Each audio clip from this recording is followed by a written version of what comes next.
Primeiro som ficou uma bosta. Vamos continuar aqui a ideia desse capítulo 10 aí pra gente fechar e passar pro próximo. O marxismo falhou por achar que só o capital teria o monopólio do poder, mas errou, pois existem muitos tipos de poder. Abre aspas aí então. Ciência para Hobbes é um tipo de poder, mas não está em todos, e ninguém pode entendê-la por aquilo que é, a não ser aqueles que a alcançaram, fecha aspas. Então, quer dizer, na visão do Hobbes é para um grupinho de pessoas só a compreensão da ciência, sabe? Por isso que a grande maioria repete, não observa, fica presa em coisas banais, etc. Para Hobbes, o valor das coisas não está nas coisas, nem nas horas destinadas durante a construção das coisas. O valor das coisas está na carência, na necessidade do seu uso. Por isso, Hobbes acabou refutando Karl Marx antes desse sujeito ter nascido. Abre aspas. O valor está na necessidade e no julgamento alheio. E aí eu poderia citar um exemplo, né?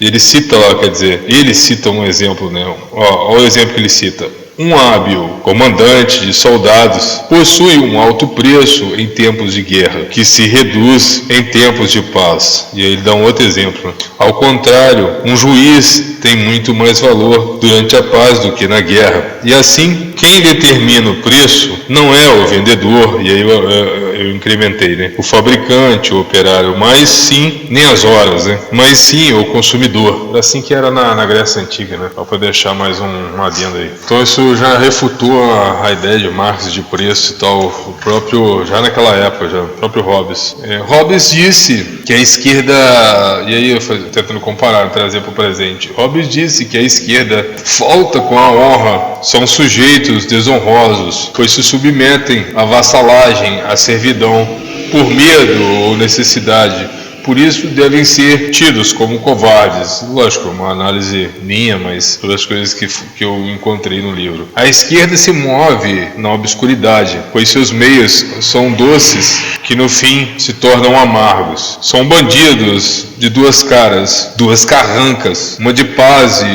e outra de guerra. E a segunda nunca conheceu a primeira. A primeira é o bicho que ilude os inocentes. Querer o máximo é gosto de todos. Mas qual seria o limite desse máximo? É aquela pergunta para economia, né? O que é o bastante, né? Quem poderia responder o que é o máximo, o limite do conforto? Alguns gostariam da liberdade de escolha e outros não. Gostariam de entregar ao Estado os bens de suas vidas, como se o Estado fosse um anjo, uma entidade mitológica, um Deus, né, com D minúsculo. Enquanto alguns amam e temem ao Deus verdadeiro, também a sua palavra, sua ideologia, outros preferem adorar Abaco, Deus da bebida, das drogas, do gozo, o Deus da orgia, o Deus artificial que engole seus filhos por inteiro, os filhos que confiaram ao destino,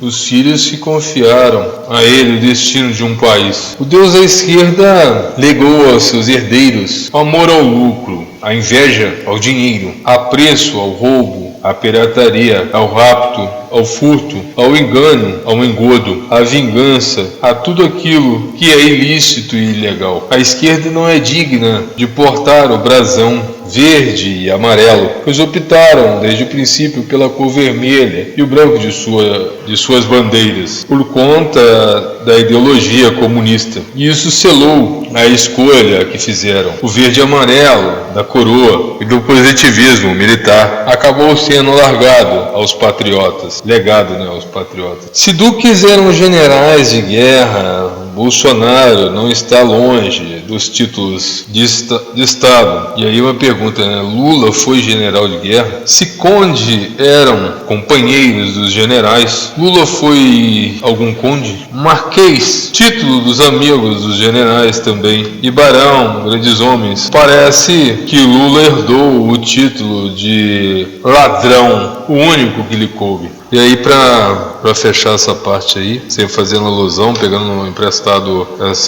o estilo da esquerda de se mover, pois barão era o título de guarda dos reis, algo distante de Lula, que mais se aliou a rebeldes do que aos militares. Lógico, né? A gente sabe que ele se aproximou de militares, mas esses militares são revolucionários, né? No passado eles seriam tidos como rebeldes, né? Por isso que não existe extrema direita, sabe? Existe extrema esquerda e a esquerda sempre foi extrema. Então, assim como não existe extrema direita, não existe esquerda moderada. A esquerda moderada é só um golpe, né? Uma mentira, né? Um engodo, uma forma de se movimentar. E quem domina mesmo a retórica quem domina a teoria, quem domina a teoria de esquerda é radical em si. Então, até mais aí e um forte abraço.